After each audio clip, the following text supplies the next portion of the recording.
Саламатсыздарбы?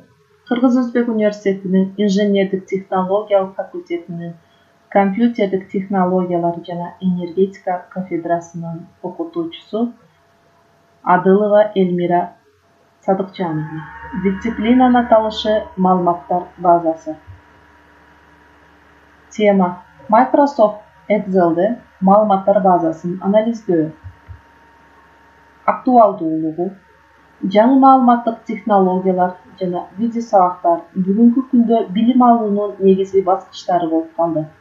Азыркы учурда компьютерсиз, интернетсиз жашоону элестетүү кыйын.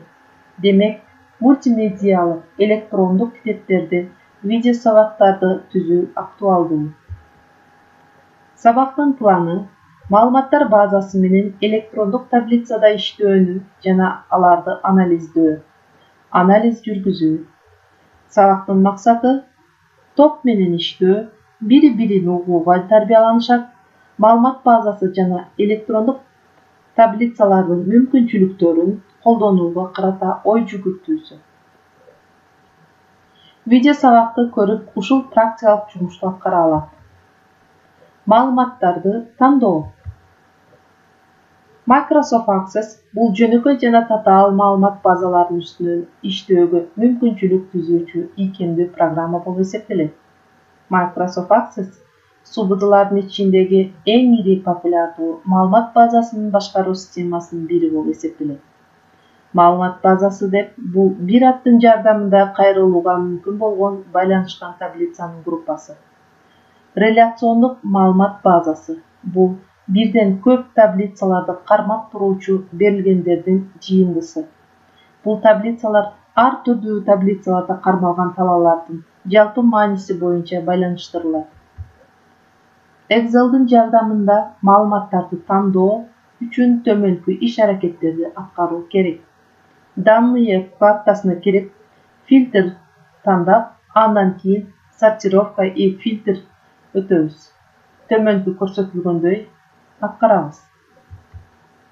Бул команда аткарылгандан кийин таблицанын түрү өзгөрөт, талаалардын аталыштары бар ячейкаларда жебелер пайда болот. Ал эми аларга ачылган тизмеге мүмкүндүк берилет. Фильтрлөөнүн натыйжасында маалыматтар алынып, эмес жашынып калат. Мисалы, тизмедеги маалыматтарды тандоо. Тизмедеги бир ячейканы белгилеп алабыз. Фильтр кнопкасын басабыз. Мында таблицанын түрү өзгөрөт. Должность талаасына кирип, баарын белгилеп алып, белгилөөнү алуу үчүн инженер флажогун орнотобуз.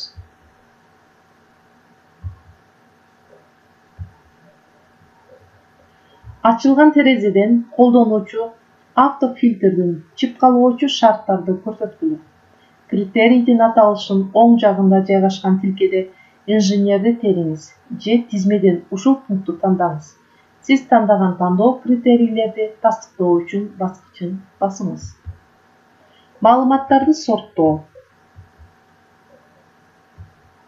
Сорттоонун максаты тандалган критерийдин негизинде маалыматтарды тартипке келтирүү болуп саналат. Сортировка терезесин чакыруу төмөнкү иштерди аткаруу менен ишке ашат. Перейдите на вкладку «Данные» и нажмите кнопку «Сортировка» в группе «Сортировка» и «Фильтр».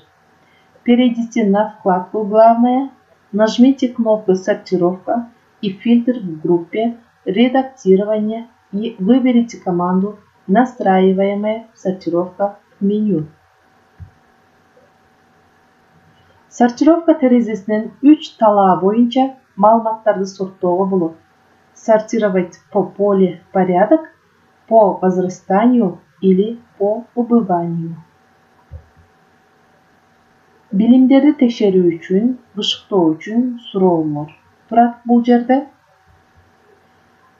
Студенттер сиздер менен кайтарым байланыш кылуу үчүн өзүңөрдүн тайпаңардын маалымат базасын түзүп, анализ жасап, кыскача видео сабак даярдап мага жөнөткүлө.